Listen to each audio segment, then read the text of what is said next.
నమస్కారం అండి, నా పేరు Arun Reddy. Welcome to my YouTube channel Arun Reddy tech for you.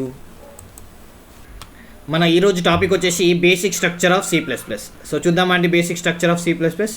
So మీరు కనుక వీడియో ఫస్ట్ టైం చూస్తున్నట్లయితే లేదా మీరు C++ నేర్చుకోవాలనుకుంటే నా ఛానల్ ప్లేలిస్ట్లోకి వెళ్ళండి. అక్కడ వెళ్తే మీకు C++ అని ఫోల్డర్ కనిపిస్తుందండి. సో ప్లేలిస్ట్ అని కూడా అనొచ్చు.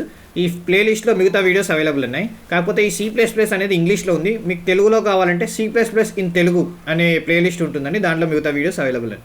సో C++ఏ కాకుండా C లాంగ్వేజ్ కానీ, పైథాన్ కానీ, ఎక్సెల్ VBA కానీ, ఎక్సెల్ కానీ, DBMS కానీ, సో పవర్ BI కానీ, సో ఇలాంటి ఏ వీడియోస్ కావాలన్నా నా ప్లేలిస్ట్లోకి వెళ్తే మీకు అక్కడ అవైలబుల్ అయి ఉంటాయి. సో వెళ్దాం మన టాపిక్కి. రైట్, సో మన టాపిక్ వచ్చేసి బేసిక్ స్ట్రక్చర్ ఆఫ్ C++ కదా. సో మీరు ఎప్పుడైనా రకరకాల బుక్స్ చూసినప్పుడు లేదా వెబ్సైట్లో చూసినప్పుడు మీకు రెండు రకాల స్ట్రక్చర్ కనిపిస్తాయి. ఓకే, ఒకటేమో ఇలా using function. Okay, basic structure of C++ using function. ఇంకోటేమో class and objects. Okay, so class and objects అనేది మనకు ఊప్స్ కాన్సెప్ట్లో మనం నేర్చుకుందాం. ఓకే, సో అంతవరకు మనం ప్రెజెంట్ అయితే బేసిక్ స్ట్రక్చర్ అంటే ఫంక్షన్తోని ఓకే దాని గురించి నేర్చుకుందాం. Right, okay. So basic structure C++లో మనకి document section, link section, definition section, global declaration section, function definition, main function ఉంటుందండి. సో వన్ బై వన్ చూద్దామా. Right, so first document section. Document section అంటే ఏంటంటే section comes first and is use to document. అంటే document చేయడానికి for example author name కానీ, ఏ date రోజు నేను ఇది చేశాను ప్రోగ్రామ్, ఈ ప్రోగ్రామ్ దేని గురించి, ఓకే ఈ ప్రోగ్రామ్ ఎవరు రాశారు, సో ఇలాంటివన్నీ మనం ఇక్కడ రాసుకోవచ్చు. ఇది ఫస్ట్ స్టార్టింగ్లో ఉంటుంది. So what ever return in this document section is the comment and it is not compiled by the compiler. So ఇక్కడ ఏం రాసినా అది మనం దాని మీద ఒక కామెంట్ అన్నట్టు, ఒక ఇన్ఫర్మేషన్ ఇస్తున్నాం అన్నట్టు అంతే. అది కంపైలర్ రీడ్ చేయదు. సో నో ఇష్యూస్, ఏ ప్రాబ్లం ఉండదు మనకి. ఓకే, సో మీరు ఏదన్నా టైప్ చేసుకోవచ్చు, మీ సిస్టమ్ ఉన్నది. సో అది సింటాక్స్ కిందికి రాదు కాబట్టి నో ఇష్యూస్. ఓకే, సో అలాగే document section is optionals in the program can execute without them. Okay, belong. So ఇక్కడ ఏమంటున్నామంటే డాక్యుమెంట్ సెక్షన్ అనేది ఆప్షనల్ అంటే అది రాయచ్చు, రాయకపోవచ్చు. ఓకే, రాసినా ఓకే, రాయకున్నా ఓకే. రైట్, సో ఈ కామెంట్ సెక్షన్ మనం దీన్ని కామెంట్ సెక్షన్ కూడా అంటాం. ఈ కామెంట్ సెక్షన్ అనేది రెండు రకాలు ఉంటాయండి. Single line comment, multi line comment. Suppose మీ కామెంట్ ఒక లైన్ మాత్రమే ఉందనుకోండి, అప్పుడు మీరు ఈ డబుల్ స్లాష్ వాడతారు. ఓకే, రెండు స్లాష్లు ఇట్లా కనిపిస్తున్నాయి కదా, ఈ రెండు స్లాష్లు వాడితే ఆటోమేటిక్గా ఈ మీరు దాని తర్వాత రాసిందంతా కామెంట్ సెక్షన్ కిందకి వచ్చేసి కంపైలర్ ఇగ్నోర్ చేస్తుంది. So for example multi lines అంటే ఒక్క లైన్ కన్నా ఎక్కువ ఉందనుకోండి, అప్పుడు మనం మల్టీ లైన్ కామెంట్ అంటాం. దీనికి మనం స్లాష్ తర్వాత యాస్టిక్ సింబల్ వాడతాం, క్లోజ్ చేసేటప్పుడు యాస్టిక్ తర్వాత స్లాష్ సింబల్. సో ఈ మధ్యలో రాయాలి చూడండి, స్టార్టింగ్ ఎండింగ్. సో ఈ మధ్యలో ఎన్ని లైన్స్ రాసినా కానీ ఆ కంపైలర్ అనేది ఆ సెక్షన్ని ఇగ్నోర్ చేస్తుంది. ఓకే, సో మీకు కావాల్సిన సమాచారం అక్కడ రాసుకోవచ్చు. ఇది డాక్యుమెంట్ సెక్షన్. లింక్ సెక్షన్లో రెండు రకాలుగా డివైడ్ అయ్యిందండి. ఒకటేమో ప్రీ ప్రాసెసర్ డైరెక్టర్ అంటారు, రెండవది హెడర్ ఫైల్. ప్రీ ప్రాసెసర్ ఏమో హ్యాష్ ఇంక్లూడ్ అయి ఉంటుంది. హెడర్ ఫైల్లో for example IO stream, conio.h ఇలా. Okay, so for example pre processor డైరెక్టర్లో చూడండి begins with character hash symbol అంటాం దీన్ని మనం. Okay, so it is use to include the necessary header files. So మీకు కావాల్సిన హెడర్ ఫైల్స్ని ఇంక్లూడ్ చేయడానికి మనం ఈ ప్రీ ప్రాసెసర్ వాడతాం. దీన్ని మనం హ్యాష్ ఇంక్లూడ్ అని రాస్తామండి. Okay, so header files contains declaration, macro definition, చిన్న డెఫినేషన్స్ ఉంటాయి, లైబ్రరీ ఫంక్షన్స్ ఉంటాయి. ఓకే, సో మనకు తెలుసు కదా మనకి హెడర్ ఫైల్స్ ఏమేమి ఉంటాయి. For example math.h, okay string.h, okay iostream.h, ఇలా conio.h, ఇలా రకరకాల హెడర్ ఫైల్స్ ఉంటాయండి. రైట్, ఓకే, సో ఇలా రకరకాల హెడర్ ఫైల్స్ ఉంటాయి. Okay, so example hash include iostream చూడండి. Right, okay. Name space permit group of various entities like class, object, function and various C++ token. So ఇలాంటివి అన్నీ support చేస్తున్నాయి. ఈ name space ఎందుకు రాయాలి అంటే మీకు ఎప్పుడైతే మీరు సీన్ చూడండి. ఓకే, సో cout, endl ఈ మూడు వాడినప్పుడు నేమ్ స్పేస్ std అనేది మెయిన్గా రాయాలి. std. ఓకే, సో std ఎందుకు రాయాలి అంటే నేను ప్రోగ్రామ్ మీకు రన్ చేసేటప్పుడు చెప్తానండి. Okay, so name space can be use accessed in multiple ways. So ఇలా రాయొచ్చు. Okay, using name space std అని రాయొచ్చు, లేదా యూజింగ్ std స్కోప్ రిజల్యూషన్ అంటాం, cout ఇలా కూడా రాయొచ్చు. సో మీ ఇష్టం ఎలా రాయంటే అలా రాసుకోవచ్చు. Okay, right. నెక్స్ట్ వచ్చేసి డెఫినేషన్ సెక్షన్. డెఫినేషన్ సెక్షన్లో ఏంటంటే ఏదన్నా వాల్యూ కాన్స్టెంట్ అంటే మళ్ళీ చేంజ్ అవ్వదు. For example pi, define PI అంటే పై అండి, పై వాల్యూ ఎంత ఉంటుంది 3.1425 కదా, అవి చేంజ్ అవుతుందా? కాదు కదా. సో అట్లాంటి వాటిని మనం ఏం చేస్తాం, డిఫైన్ అని ఇక్కడ డిక్లేర్ చేస్తాం, అవి కాన్స్టెంట్గా ఉండిపోతుంది లాస్ట్ వరకు, చేంజ్ అవ్వదు అన్నట్టు. So in this section any one can be define your own data type, me own data type ఏదైనా డిక్లేర్ చేయొచ్చు. ఫర్ ఎగ్జాంపుల్ డిఫైన్ పై అన్న పిఐ అలా. Okay right. సో ఎగ్జాంపుల్ చూడొచ్చు ఇక్కడ, ఏరియా సర్కిల్లో మనం ఏం చేస్తున్నాం అంటే పై ఇంటూ రేడియస్ అని రాయాలి. Area is equal to pi into radius అంటే రేడియస్ స్క్వేర్. సో పైని మన పై అని రాసేపోతే నేను ఏం చేయాల్సి వస్తుండే, పిఐ ఇక్కడెక్కడనో 3.1425 అని తీసుకోవాల్సి వస్తుండే, లేకుంటే ఇక్కడ డైరెక్ట్ 3.1425 అని రాసి తర్వాత రాయాల్సి వస్తుంది. సో అది ఎక్కడ కావాలన్నా అలానే మళ్ళీ రాయాలి. సో దాని బదులు మనం ఇక్కడ ఒకసారి డిక్లేర్ చేసామనుకోండి, ఈ పిఐ అని రాస్తే సరిపోతుంది. సో ఇలా ఒక వాల్యూ కాన్స్టెంట్గా ఉందనుకోండి, సేమ్ ఉంటుంది అనుకోండి మొత్తం త్రూ అవుట్ ప్రోగ్రామ్, దాన్ని చేంజ్ చేయాల్సిన అవసరం రాదనుకోండి, అప్పుడు మనం ఇవి అక్కడ రాసుకోవచ్చు. దీన్ని మనం డిఫైన్ సెక్షన్ అంటాం. ఓకే నెక్స్ట్ వచ్చేసి global declaration section.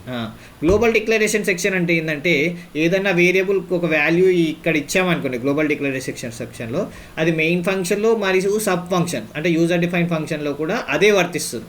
Just like Aadhaar card, passport ఏమవుతుంది, ఇక్కడ వేరే దేశాల్లో కూడా వర్క్ అవుతుంది. ఆధార్ కార్డ్ ఎక్కడ వర్క్ అవుతుంది, విత్ ఇన్ ఇండియా అని మాత్రమే వర్క్ అవుతుంది. సో అలాగే లోకల్ వేరియబుల్ అనేది విత్ ఇన్ లోకల్ ఏరియా ఇక్కడ మెయిన్ ప్రోగ్రామ్లోనే వర్క్ అవుతుంది. సో మళ్ళీ మన గ్లోబల్ డిక్లరేషన్ సెక్షన్లో ఇచ్చామనుకోండి, అది వేరే దగ్గర కూడా వర్క్ అవుతుంది. అంటే ఫర్ ఎగ్జాంపుల్ ఇక్కడ నేను into A is equal to 10 అని ఇవ్వలేదు అనుకోండి, ఇక్కడ ఏ అని ప్రింట్ చేసినా అది 5 అని వస్తుంది. ఇక్కడ 10 ఇచ్చాము కాబట్టి అది ఓవర్ రైట్ అయింది. రైట్. సో మళ్ళీ ఇక్కడ చూడండి సిఅవుట్ ఏ అంటే దీని తర్వాత ఫస్ట్ 10 అని ప్రింట్ అయినాక మళ్ళీ ఇక్కడికి వస్తుంది. చూడండి ఫంక్షన్ కాల్ చేసాం కాబట్టి ఇక్కడికి వచ్చింది, ఇక్కడ 5 అని ప్రింట్ అయ్యి మళ్ళీ ఇక్కడికి వచ్చేస్తుంది. రైట్.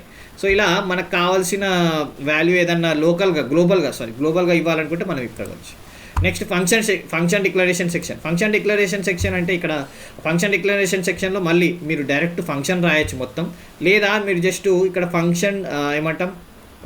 ఫంక్షన్ ప్రోటోటైప్ రాయొచ్చు. ఫంక్షన్ ప్రోటోటైప్ అంటే వాయిడ్ ఫంక్షన్, ఇక్కడ ఏదైనా పారామీటర్స్ ఉంటే పారామీటర్స్ రాసి సెమికోలన్ పెట్టారనుకోండి, అంతే. ఈ ఫంక్షన్ అంతా రాయాల్సిన అవసరం లేదు, ఇది మెయిన్ తర్వాత రాసుకోవచ్చు. సో ఇలా రాసుకోవచ్చు, లేదా ఇక్కడ డైరెక్ట్ ఇలా కూడా రాసుకోవచ్చు. రైట్. సో దీన్ని మనం ఫంక్షన్ డిక్లరేషన్ సెక్షన్ అంటాం. రైట్. సో దీని తర్వాత వచ్చేది మెయిన్ ఫంక్షన్ అండి. సో మెయిన్ ఫంక్షన్లో మనకు తెలుసు మన ప్రోగ్రామ్ స్టార్ట్ అయ్యేది compiler where to start execution. Okay the execution of the program start from the main program. So ఇక్కడ నుంచి స్టార్ట్ అవుతుంది, ఇక్కడనే ఎండ్ అవుతుంది.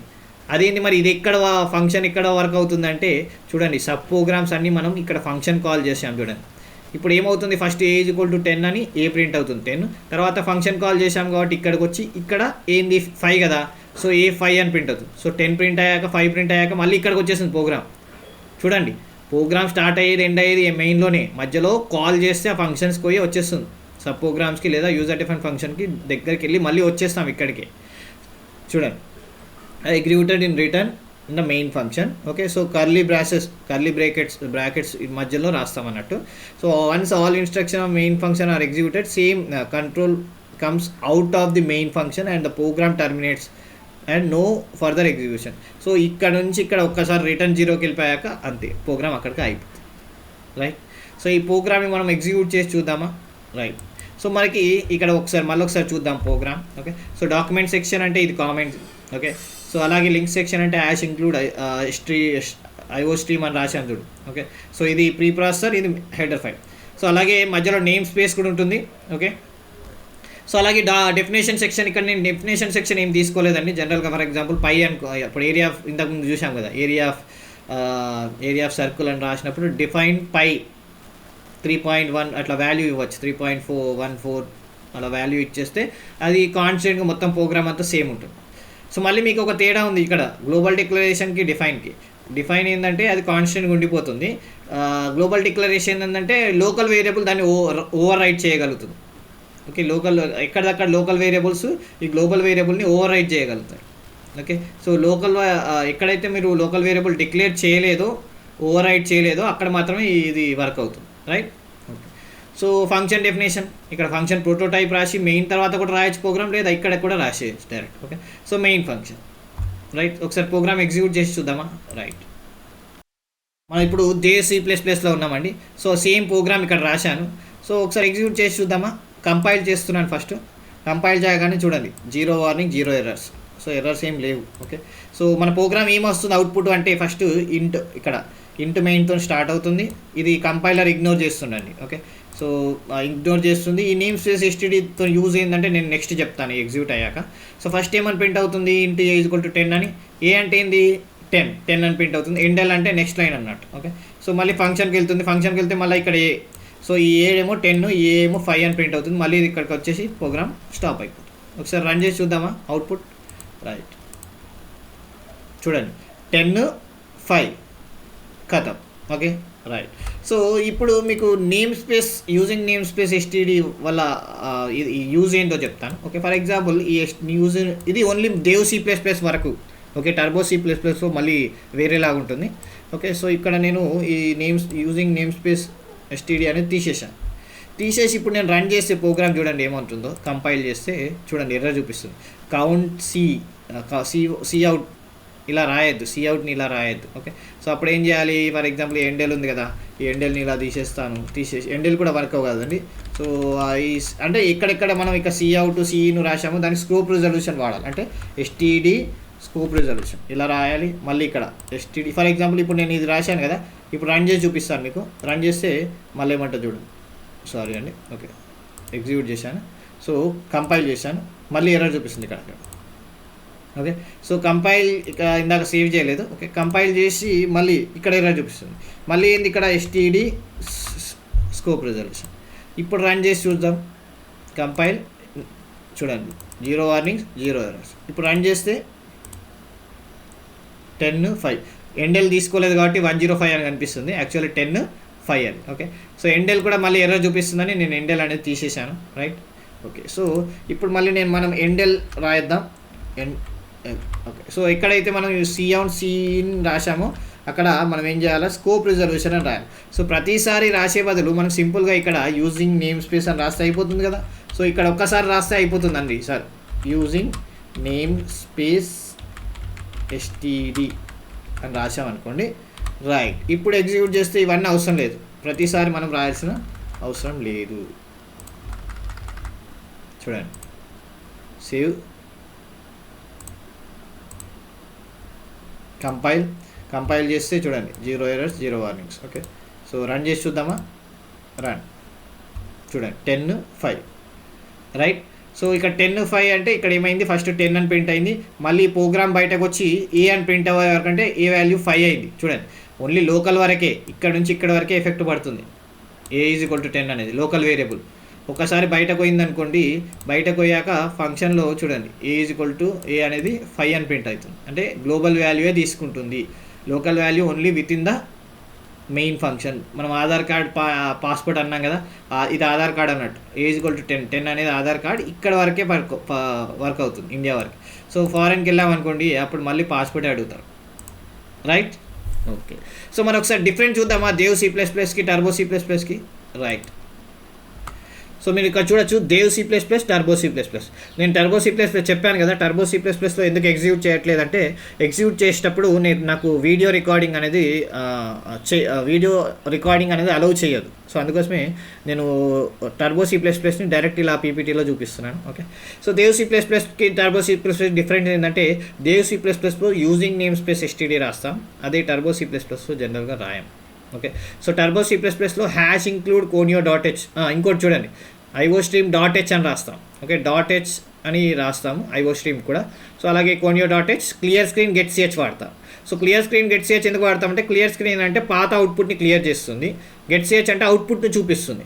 సో C++లో ఆ ప్రాబ్లం రాదు మీకు, క్లియర్ అదే ఆటోమేటిక్గా హిస్టరీని డిలీట్ చేస్తుంది, అదే ఆటోమేటిక్గా అవుట్పుట్ అనేది చూపిస్తుంది. సో ఇక్కడ అవుట్పుట్ చూపించాలంటే సపరేట్గా మీరు గెట్ ch రాయాలి, క్లియర్ స్క్రీన్ చేయాలంటే CLRSCR. సో ఇవి రెండు సపోర్ట్ చేయాలంటే hash include conio .h. So ఇది డిఫరెన్స్ C++కి టర్బో C++కి. సో ఫ్రెండ్స్, ఈ వీడియో మీకు నచ్చింది అనుకుంటున్నాను. ఒకవేళ ఈ వీడియో మీకు నచ్చినట్లయితే తప్పకుండా వీడియోని లైక్ చేయండి, నా ఛానల్ని సబ్స్క్రైబ్ చేయండి. Thank you.